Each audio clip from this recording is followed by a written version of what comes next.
the objective of today for us is to let you know precisely what will happen on the 10th of May, so that it's pretty clear and that we have a very nice and well-prepared session for the 10th of May. And so I let Manuela tell you more about the organization. I will just have a little word on the pitch presentation. So as you know, it's on the Monday, May 10th. It starts at 6 p.m. like the other workshops. It will start with the 15 minutes breakout rooms, warm up, just to let everyone, like connect again after this long week not seeing each other. Just a quick reminder, the pitch, thank you for getting real to pitch your project. It's super nice, but it's not a competition, just so that you know that it is just a benefit for you, that you can get feedback, that is a co-developing session with your peers. So it's really important to keep that in mind and not rush into a competition or something like that. So thank you again for participating and pitch your project. So how it's going to be? It's going to be approximately 15 minutes with 3 to 4 minutes of pitch. So as you know, you have the question, and we will show you again as a question that we would like you to answer, but Maida will be more precise on it. You will be in breakout rooms. So each breakout rooms will be with 3 to 4 other person who is actually pitching, and other participant just as an audience, and one mentor. The other participants will have a form to fill in, and they will also give you feedbacks. So it's just, again, benefits for you to have a review on how your presentation was. And then there will be like 7 to 8 minutes of Q&A with the mentor. A quick thing, you will be in peers according to the sector you are working on. So it will be approximately, again, the same sectors, or more or less, like maybe in fashion, maybe in tech, maybe in finance. And then you will have this Q&A for open discussion with the mentors, and just to have some recommendations and feedbacks. Exactly. And so, of course, after this whole pitch session, there will be the conference about sales. And so to let you know, each group, so there are 6 different groups. There is one member from the Blue Factory who is kind of in charge of the group. So here in the room today, we have also Anishka and Ayush, who are, from the Berlin campus and working with us for the START program. So we will reach you with the groups where you are in, and we'll also propose to you, if you like, to have a rehearsal. So the idea of this pitch now is to let you have insights about how to prepare your pitch. And if you like, next week, we can do some trial together, and then the D-Day will be on the 10th of May. So I will go through the different questions we've shared in our email to let you know what we wanted for the presentation. So as you see, there are several questions, 7, 4 and 3 makes 7. 7 questions that we ask you to answer. It's not compulsory, it's what we believe is very useful and can help, especially in a pitch of 3 to 4 minutes, which is pretty short. The first, the image I would like you to have in mind and to understand is that today your project is a bit like a rough diamond. It's like a stone. So this is a diamond that has not been yet made. And so for you, you see the diamond, but the person who is meeting you sees the rough stone. And so the whole work in the pitch is that you are going to tell us about something that still don't exist, but that you believe should and could exist. And so you have to let us see the diamond that you see in something that for us is very rough. And that's the whole challenge. It's not fake it until you make it. This is really a mythology in the startup nation that is not interesting. So you don't have to lie, but still you have to let us understand how can you even imagine there is a diamond in this stone. Something that is very key and that is always forgotten when people pitch, as Manuela was saying, she said, like, it's not a competition, so it's not a show, it's really a discussion. Like, there is a conversation between the people to whom you are talking and yourself, and there is a reason why we meet. there is a real reason why you are explaining your project to the people that will be in the room on this day. And so the spine, the backbone of your presentation is the objective of this pitch. It's not just pitching for pitching. So it's important for you to understand what are you looking for. Why did you say I want to pitch for the last workshop of the Blue Factory? What do you need to go forward? Who are you talking to? So of course you don't know really the audience that will be in front of you. They can be directly people who could help you according to what you need. They could be indirectly people who could help you because they have friends and family and peers and experience, so they could put you in touch with people interesting. So yeah, just be clear that it's not just a pitch like that. There is a reason to do it, and you cannot tell everything. It will be 3 to 4 minutes, so you cannot tell everything. And so what is key is that the people who listen to you can understand how they can contribute to what you are doing, what do you need, and how can they just remember the key elements, the spine, so that on the evening, if they have dinner with friends, they can tell, oh, I've heard about this project, you should check it, and then the conversation can go further for another meeting. So this is key to understand that, yeah, you don't have to say everything, and you have to be precise on like why this day you are meeting with people. 3 things that could be the only thing to remember about a pitch. It's, first of all, to be crystal clear. That's very funny because recently we had, for the CID in Paris, we had a friend of mine who has been working for 15 years in the journalism area, and now she's the pitch coach. And she said that all the time, people are not clear. You have a pitch and you just don't know who is doing what, why, how, when. I mean, the very basic questions. Of course, you are at a stage in your project where maybe you are not clear about what you are doing. So that's a process of exploration. But still, it's all about being very clear. And that's why we put, if a 5 years old child could understand your pitch, that's okay. Because there could be many elements that are specific to the context, to the market, to the technology. You don't know in front of you who is there. We have a very short amount of time. We are listening to at least 4 different projects. It's on the evening, we had the full day. We don't all speak very good English. Even your English may have many beautiful musical accents. So let's be crystal clear. Then being concrete and pedagogical. Very simple. So it's quite funny, all these images to explain how do you make an omelette, because you need to break eggs. In French, we say on ne fait pas d'omelette sans casser des œufs. We don't create omelets without breaking eggs. Whatever, just be very simple and concrete. And when I say concrete, I insist, and you understood that through the START program, on the fact of telling the audience about what you have been doing super concretely. Not just telling about the history and the idea and the vision and what you are aspiring and inspiring yourself, but very big, super concrete, down to earth. And then being memorable, it's more about the fact that if you want the audience to be able to either to reach you again or to tell about yourself to people that have the resources you need, you have to be memorable, that there is something that is either your name, very simple to remember, or a web link, or a metaphora, or whatever, but something that makes you remember.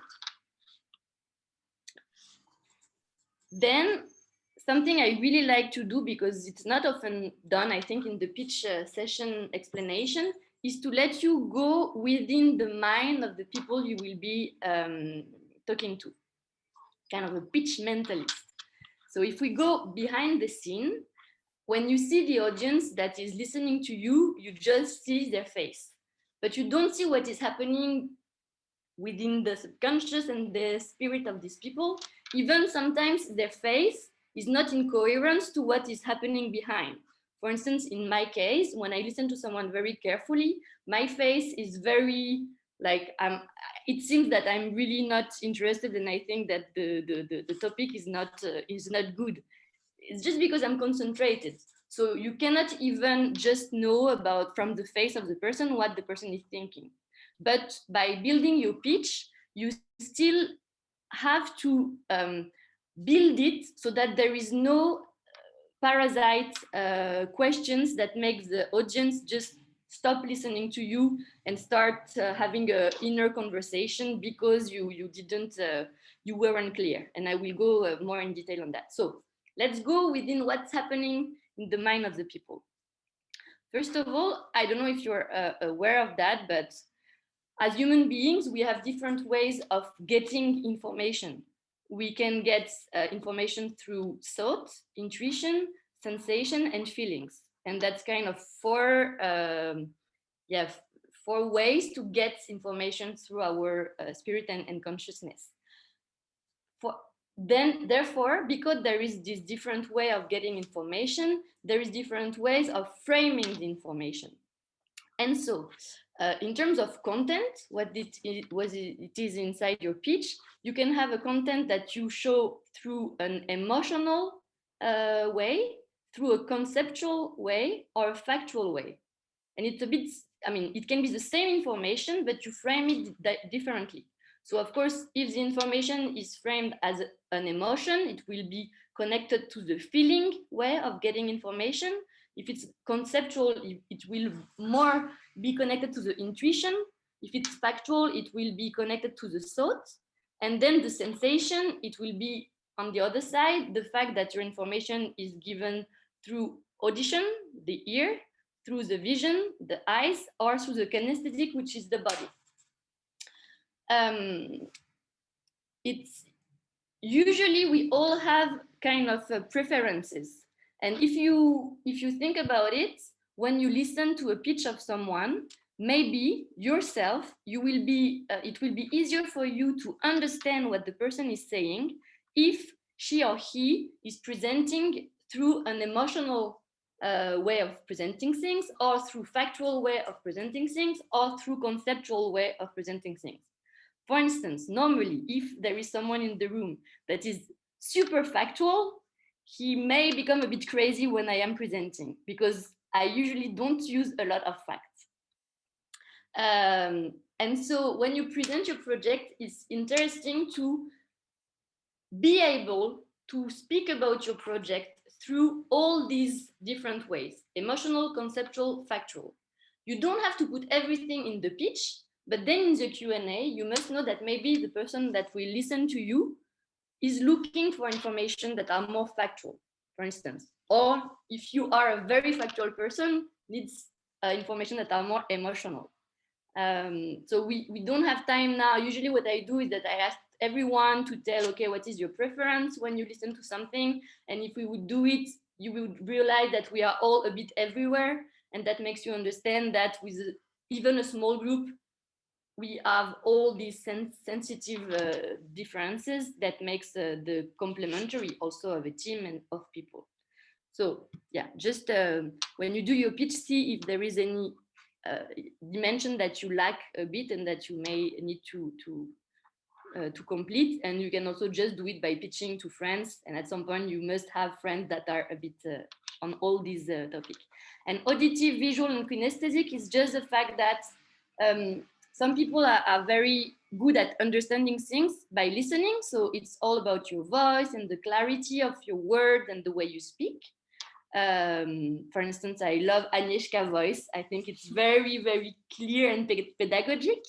You can be very visual, which sometimes, just a picture can sum up a full explanation. So that's why having some slides can really help, and showing things. And kinesthetic is all about the fact that you behave, you are not, I don't know, it's like kind of a sixième sens. It's a sense that the person is not faking, and she is what she says, and that's why fake it until you make it, I think, as a nonsense, because as human beings we all have this sense of this is bullshit. Sometimes this sense is not very well trained, but I can say that when you are an investor or an incubator or a mentor, you are trained for this sense, and you will even yourself be so much stronger by not faking, you know. Doesn't mean you need to think you are less than what you are, but just don't fake. I'm getting back to these 7 questions. These 7 questions, why did we choose this one? First of all, you can find them in every pitch deck, even most of them are in the Sequoia classical pitch deck that Chloe was showing in her digital wallets. But it's especially, I put the disclaimer just to let you know, again, it's 7 questions. You don't have to use them all. You don't have to put them in this order. It's just, it's a logical way of doing it. So if you do it, it will be clear. But then if you feel different, you do different. Here are the questions we don't want to see in the iceberg be like under the water from your audience. You don't want them to think, what the heck this thing is made for? It often happens. If you are not clear about what is the problem you tackle and how is made your solution, you can have a lot of people that just are like, I don't understand. And then I don't listen to you. I just go to my friend on the side and I say, this is, I don't understand. So you don't want them to say that. You don't want them to say it's already exists. And it can be said a lot because, of course, today there are so many startups and people having ideas that you are sure that when you have an idea, 100 other people have the same. Maybe they won't do it, maybe they will do it differently, and etc. Maybe they will not succeed, but they have the idea. So you cannot do as if there was no market and other people working on the topic. So you don't want people to have this idea. You don't want them to think many have tried and it never worked, because most of the time, when we see projects, there are often people who tried it 10 years ago, 5 years ago. And so it's a lot about your team, who you are, why you will be able to do it, and that's possible. Nobody wants this. So this is a question of it's a question about the time for markets. Why is it a timing now? And there is a real need today that is not in 10 years. Also, you're not just seeing the future. It's way too complex. There is an O missing. It's way too complex to be done. So I was saying the fact that it is concrete and pedagogical. They are super strong. They don't need help. This is very important. I often see pitch competition, where in the end, so people are pitching and the jury gather and they say, well, this one was the best pitch. And then they think, yeah, but you see, they're so strong, like, let's give the prize to another person because they don't need help. So, this time it's not a competition, there is no prize, but just know that when you do a pitch, it can be perfect, but still you need to show that you need the people to contribute and participate and help you go further. Hamwell, it was good. Sorry for the errors. It was good until the Q&A. So the fact that even in the Q&A, it's still your pitch. And when you create your pitch, you can do like, it's a bit like when you do fishing, you can put some elements that will, of course, be asked in the Q&A. And I love the first project. What was it already? It's all about the fact that you have to be memorable, as I said. So this is all the question we don't want the people to have in mind. So I just go very simply in the different questions. The first one is the problem. So let's be very clear. What is the problem you are solving? And maybe the people in the audience, they don't know about this problem. Maybe they never lived it. So you have to be crystal clear on this. And what is the solution that you are proposing, even though it's just something you are exploring? What is this solution? Let's be very concrete. And this, if you don't know it, it's the golden circle, the why, how, what from Simon Sinek. We will share the link with you, but it's a very classical startup TED talk, even a bit boring at some point because everybody is watching it and it can make people, kind of a bit fad. I don't know how you say that in English. But still you can check that. Same, but different. So you know other people are working on the topic for sure, but the way you do it is special. So it's important to let us know about the competition, be very clear about what are the solutions that are being built today and that can solve the problem, and what makes you a bit different. It can be the type of market you are addressing, the way you do it, the people who try to support, many solutions, but you have to be clear about the market and the specificity of your project. Your team, so this is the Curie couple that found radioactivity. So it's all about you.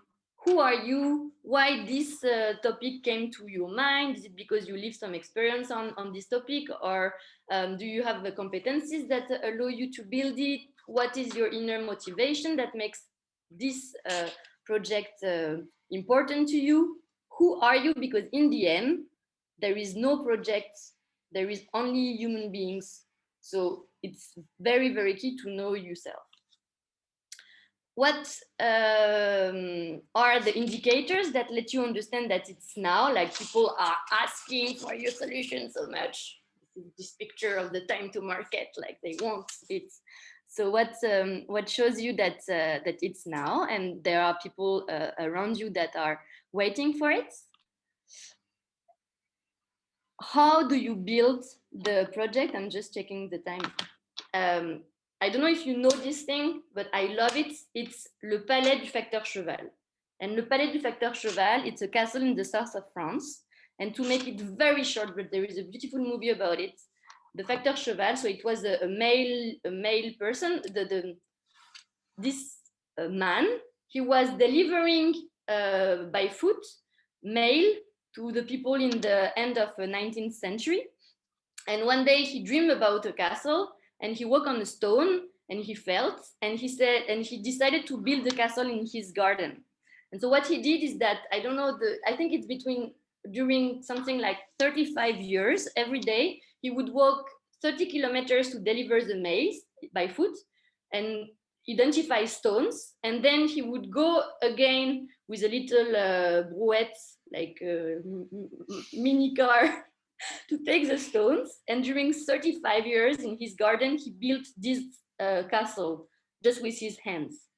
And it's one of the most beautiful museum in France that all the world is coming to visit. So what I mean is that this castle was made by one man in his garden during 35 years by taking stones and doing it by himself. So even though your project is complex, it will be made step by step. So you can, even a very complex thing, you can explain how you will make the first steps. And don't forget to let us know in the end how we can connect, contribute, participate. What is the next puzzle that you need to go forward in your project? Don't forget about the Q&A. It's still within your pitch, this moment of backstage. And this time, again, the last workshop is more kind of a training session where we want to have Q&A and support you and give you, like, yeah, it's kind of even a mentoring session, in fact. It's not a competition, either a show. This is the old question again. And to wrap it up, I was showing you at the beginning, so this rough diamond. And so this is the diamond after it has been made.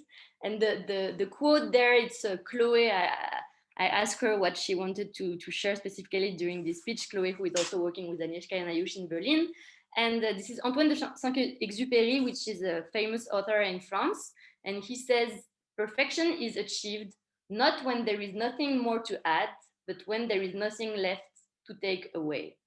And this is a very good summary, I think, that was perfectly making the link with this rough diamond. It's like, yeah, your presentation, you cannot say everything. You don't have to put everything. So maybe at the beginning, as a brainstorm, you put a lot, and then just take everything out so that you have this spine and this moment of conversation with people who are just there because they want to support you. And when people are listening to you, they're not there to judge, they are curious about what is the novelty that you are bringing within yourself, and if they can participate to it on your path.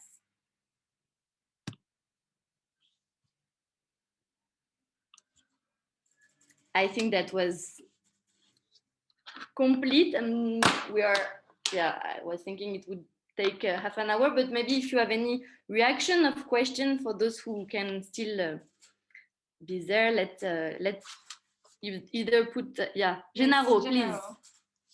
Yes, I have a real quick question. Thank you for your presentation, it was very helpful.